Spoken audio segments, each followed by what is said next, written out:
नमस्कार बच्चों, कैसे हो आप सब। उम्मीद करता हूं कि आप सब अच्छे होंगे, स्वस्थ होंगे। तो छुट्टियों के बाद आपकी पढ़ाई एक बार पुनः चालू हो चुकी है और आज है आपके लिए क्लास 7 के एसएसटी की असेसमेंट।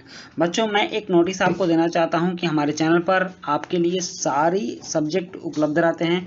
आप हमारे चैनल से अपने सारे सब्जेक्ट की वर्कशीट और असेसमेंट को प्राप्त कर सकते हैं।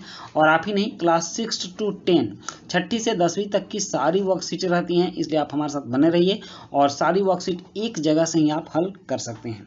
तो चलिए शुरू करते हैं आज के सामाजिक विज्ञान के असेसमेंट। और ये है असेसमेंट नंबर 2। आपने अभी तक क्या पढ़ा, क्या जाना, इस चीज की जांच होनी है। तो चलिए देखते हैं। नीचे दिए गए अनुच्छेद को पढ़िए और पूछे गए प्रश्नों के उत्तर दीजिए। 12वीं सदी के मध्य में तोमरों को अजमेर के चौहानों, जिन्हें चाहमान से भी नाम से भी जाना जाता है, ने परास्त किया। मतलब दिल्ली में 12वीं सदी के मध्य में तोमर का शासन था, तोमर राजवंश का। ये राजपूत राजवंश थे और इन लोगों को अजमेर के चौहान वंशों ने परास्त किया। तोमरों और चौहानों के राज्यकाल में ही दिल्ली वाणिज्य का एक महत्वपूर्ण केंद्र बन गया और इन्हीं के समय में दिल्ली व्यापार का, वाणिज्य का एक केंद्र बन गया। इस शहर में बहुत सारे समृद्धशील जैन व्यापारी रहते थे। दिल्ली में जैन व्यापारी रहते थे जिन्होंने अनेक मंदिरों का निर्माण करवाया। यहाँ देहली वाला कहे जाने वाले सिक्के भी ढाले जाते थे जो काफ़ी प्रचलन में थे। 13वीं शताब्दी में दिल्ली सल्तनत की स्थापना हुई और इसके साथ दिल्ली एक ऐसी राजधानी के रूप में बदल गई जिसका नियंत्रण इस उपमहाद्वीप के बहुत बड़े क्षेत्र में फैला था। तो यह अनुच्छेद हुआ। अब इस पर संबंधित प्रश्न देखिए। जैसे कि प्रश्न है, पहला है कि निम्नलिखित में से किसके राज्यकाल में दिल्ली वाणिज्य का एक महत्वपूर्ण केंद्र बनी।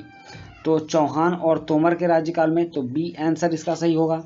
उसके बाद दूसरा प्रश्न है कि दिल्ली शहर में मंदिरों का निर्माण किसने करवाया। तो इसका भी बी होगा, जैन व्यापारियों ने। नेक्स्ट है, देहली वाला कहे जाने वाले सिक्कों को कहाँ ढाला जाता था। तो इसका उत्तर सी होगा, दिल्ली में। उसके बाद है, तोमरों को 12वीं शताब्दी में किसने परास्त किया था। तोमरों को चौहानों ने परास्त किया। तो ये तो थे ऑब्जेक्टिव प्रश्न। अब हैं इसमें कुछ सब्जेक्टिव। जैसे प्रश्न 5, 6 और 7 2-2 अंक के हैं। उसके बाद 8 और 9 3-3 अंक के हैं और प्रश्न 10 4 अंक का है। इसमें प्रश्न है कि तारीख या तवारीख से आप क्या समझते हैं। पारीतंत्र को परिभाषित कीजिए, गैरीसन शहरों के उदाहरण लिखिए और तवारीख का अध्ययन हमारे लिए किस प्रकार उपयोगी हो सकता है। इतिहास के अध्ययन में सहायक कुछ स्रोतों के उदाहरण दीजिए और 12वीं और 13वीं शताब्दी में दिल्ली में हुए परिवर्तनों पर एक निबंध लिखिए। तो चलिए अब इन प्रश्नों के उत्तर।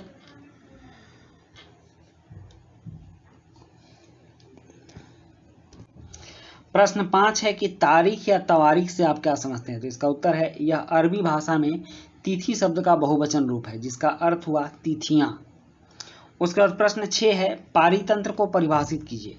तो पारीतंत्र एक प्राकृतिक इकाई है जिसमें एक क्षेत्र विशेष के सभी जीवधारी अर्थात पौधे, जानवर और जीव शामिल हैं जो कि अपने अजैव पर्यावरण के साथ अंतःक्रिया करके एक संपूर्ण जैविक इकाई बनाते हैं।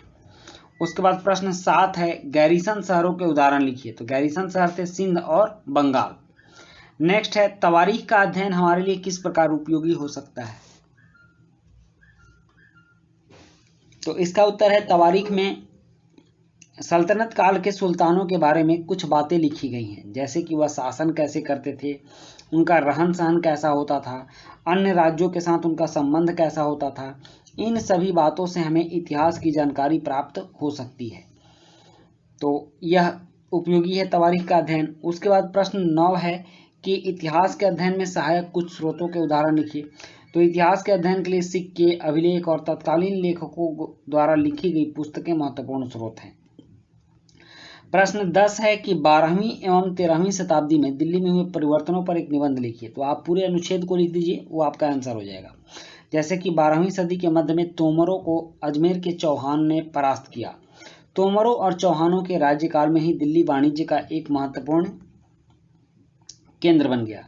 इस शहर में बहुत सारे समृद्धशील जैन व्यापारी रहते थे जिन्होंने अनेक मंदिरों का निर्माण करवाया। यहाँ देहलीवाल कहे जाने वाले सिक्के भी ढाले जाते थे जो काफ़ी प्रचलन में थे। 13वीं शताब्दी में दिल्ली सल्तनत की स्थापना हुई और इसके साथ दिल्ली एक ऐसी राजधानी के रूप में बदल गई जिसका नियंत्रण इस उपमहाद्वीप के बहुत बड़े क्षेत्र में फैला था। तो बच्चों, यह थी आपकी असेसमेंट की वर्कशीट नंबर 2 और इसी के साथ ये वीडियो समाप्त होती है। वीडियो अच्छी लगी हो तो लाइक, सब्सक्राइब, कमेंट जरूर कीजिएगा। मिलते हैं नेक्स्ट वीडियो में। Thank you.